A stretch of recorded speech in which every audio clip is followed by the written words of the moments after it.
rough sketching. And to kind of encourage that, we actually give you pencils that don't have erasers to the backs of them. So this means that we have to change the way that you draw. You're going to start off nice and light with me. We're going to start off with a circle, very basic shape, and we'll kind of build our way up into drawing Pluto. But don't worry, it makes more sense once we just jump into it. So are you ready to go?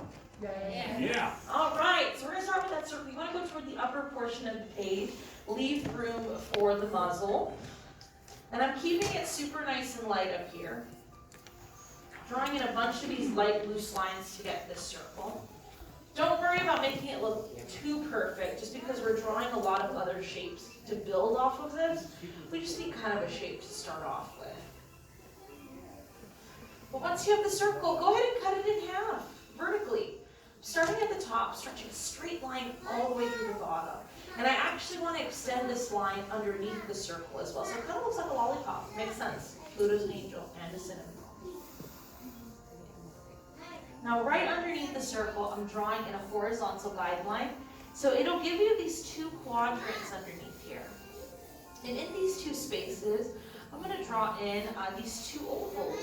You want these to be tilting downward, just because Pluto is loosely based off of a bloodhound.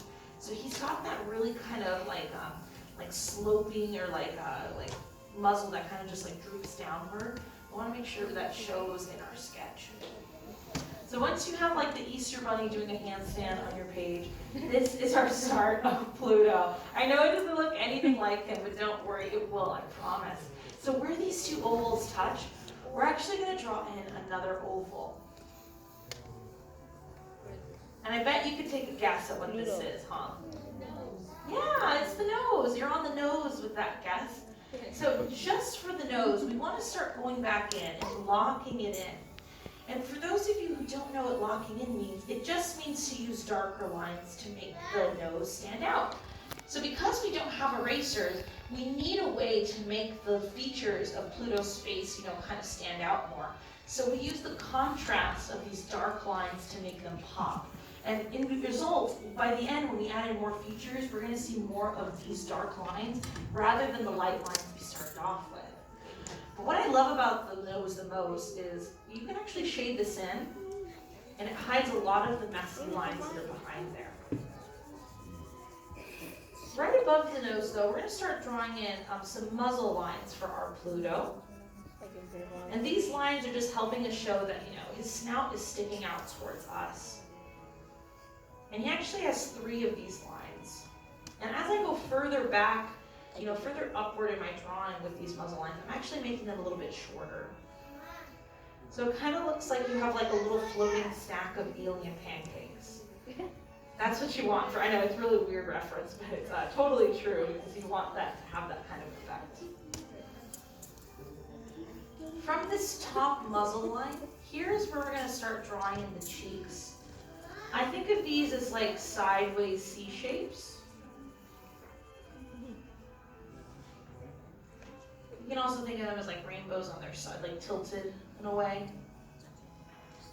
And what I love most about dogs, because I love my own dog, I got one over the quarantine and I'm in love.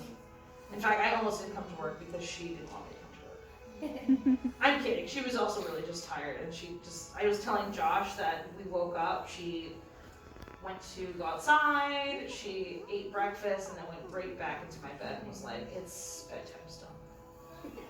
But they're always such a joy. They're always very happy, especially to see their owners. So those C's on the inside of the cheeks is the start of Pluto's smile. Very adorable, very cute. And you can see how it's starting to blend in to the side of the ovals here. So this acts like his entire upper muzzle. But I want to bridge the two ovals down here together with a stretched out rainbow.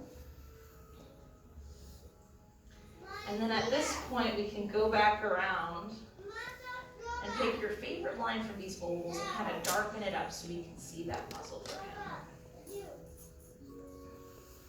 Originally, Pluto's name was not Pluto. And originally, he didn't belong to Mickey Mouse. He actually belonged to Minnie Mouse when he first started out. And his original name was Rover, a very kind of generic dog name. He was renamed Pluto when, they discovered the planet Pluto. But then, the planet got downgraded. It was no longer a planet. It's like, I think, a dwarf moon, question mark. But at the time when, they did downgrade this planet, the Walt Disney Company came out with a statement that even though Pluto's no longer a planet, he's still a star in our eyes. I know, angel cinnamon roll.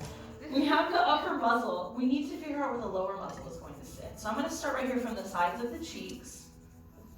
I want to lightly pull through that upper muzzle and connect cheek to cheek. So it creates this nice big U shape here. And I want to do the same thing, but this time starting from the insides of the cheeks. So you should have these two U shapes down here. But we're going to keep this nice and light because what's usually hanging out of a dog's mouth? Yeah, tongue. Pluto's no different. So we want to draw right from the inside of the mouth this kind of like waterfall shape. And right off of that one, we're going to draw in another waterfall. So it's just kind of like overlapping almost a little bit. But this one, instead of just hanging out there, you want this one to wrap around the first waterfall you created. Make a nice big U shape and bring it right back to the inside of the mouth. So you got that tongue that's hanging out there. Ready to lick up any food on the ground. Give out any kisses. But I'm going to go back and start locking in the bottom muzzle. So any lines that are not covered by the tongue or the upper muzzle, that's what you want to darken up. In fact, something I like to do as well is I like to shade in the back of his mouth, just to kind of clarify what's going on there, that is indeed the back of his mouth. It's not like a window going somewhere else. But I would say right now you're about halfway done with Pluto. You can give him some short little whiskers, because all dogs have whiskers, they're just not as long as cats. But I want to check in. How we doing? Horrible. Oh, I got a lot of honesty. My goodness. But are you having fun? If you are, give me a thumbs up. Yay! Okay, good. If anything, I just want to make sure you're having a blast. At least resting a little bit before you go off on your next adventure, right? But if you're worried about how Pluto looks, he kind of comes together with the eyes, because this is where we relate to every character. So I'm going to jump up here to the side of the cheeks. And I'm going to start by following the curve of the circle to create this C shape. And you can see how it's very parallel to the side of the circle there. I'm going to do the same thing on this side over here. So I got these two big C shapes. And this time I'm going to start from the center line. And I'm going to round into each of the C's to create like this big M arch. These two like arches here. And the top of his eyes kind of looks like a widow's peak.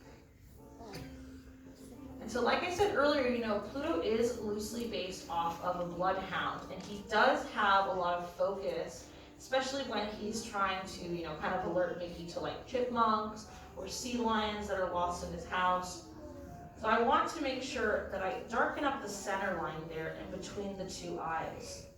So we have two separate eyes to our Pluto. And very similarly, he's got two separate eyebrows above the eyes. And this is where you want to follow like more your sketch than mine, because these follow the curve of the eyes. So however you drew the eyes, you just want to follow that same curve. Create these two separate eyebrows up here. You can see how the sides of the circle are acting like the sides of his head. I'm just going to pick my favorite line here and kind of lock it in. Now I have to ask, does anyone have dogs at home? Yes. Yeah? What kind of dogs? I got Border Collie, Pit Bull, a Yorkie, so cute. I have like a Beagle mix, she's a little angel too. But a lot of dogs, especially like on larger dogs, like I bet on your Border Collie and definitely on the Pit Bull, they actually have like a bump. I don't know if you felt the back of their head. It almost feels like there's like this ridge on the very top of their head. That's actually known as a smart bone. Sorry, you got an animal science major also as your artist, so I'm gonna mention a lot of like animal facts. But this is also what Pluto has. It's just a little bit more cartoon and stylized, so it's just like this little rainbow bump in between. But I'm going to wake up my Pluto by drawing in his eyes, his little pupils. And you can change up the shape of Pluto's eyes if you want to give him like more hearts or stars, like little dog bones. But I think the biggest thing that you want to keep in mind is that the eye should always be the darkest portion of the sketch. You just want to make sure these are nice and dark, so it really calls attention to the eyes. All right, we're almost done. We just need the ears for Pluto. He's got great muscular control over his ears, like a lot of dogs do. So I'm adding in these little C's, these little muscles for his ears.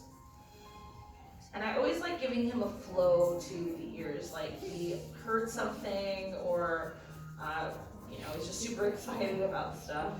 Could be food, could be anything, could be the ball. But the ears have the same kind of shape. They're stretched out teardrops, so they're thinner here where they connect to his head compared to the end of his ears that are a lot thicker. Think of also like a necktie. I'm going to go back in, start locking this in. And I always like to have one ear kind of flopped up because maybe he's listening for something. And definitely dogs have trigger sounds. For a lot of dogs, it's the doorbell or someone knocking. That can alert them. For my dog, it's the garage, someone chopping bell peppers. Or we have a gate that like squeaks open, and she hears that gate, she knows someone's about to open the door. Just always having Pluto kind of listening. But hey, I mean, that's all you need for your very own Pluto. Should you want to, you can shade in the ears black, but that's the only black fur that Pluto has on him. Because the other, if you shade in like the area around his eyes, he's going to look a lot more like Goofy, and we don't want that. We definitely want Pluto. But I think the final thing that you need is your artist's signature. So just don't forget to find a good spot somewhere next to him to make sure you sign your name.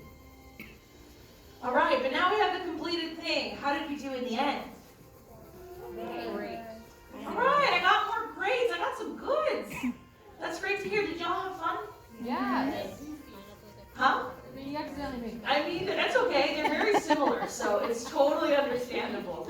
Well, I'd love to see these before you go. So this is what we'll do. On the count of 3, I want you to turn your boards around. I want you to show off your sketches of Pluto. Okay, ready? 1, 2, 3. Let's see Pluto. Very cute down here. Love the little twinkle in the eye.